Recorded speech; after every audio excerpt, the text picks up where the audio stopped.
后来这个死者家属回到现场来招魂，互人看到是片头酸。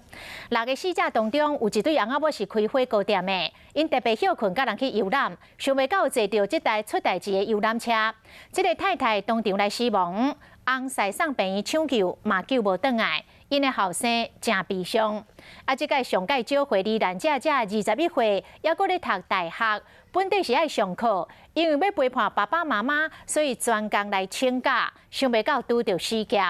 伊的阿嬷一透早就赶到殡仪馆，伊讲伊的查某孙真乖，拢会下安全带，人过往的时阵，还阁坐伫个椅仔顶，讲咧，阿嬷是脑梗啊甜。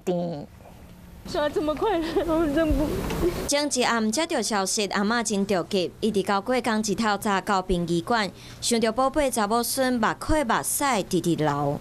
他看到我就叫阿公阿嬷，看到人就会叫。阿嬷讲查某孙真乖，拢会下安全带。事发了要坐伫椅啊。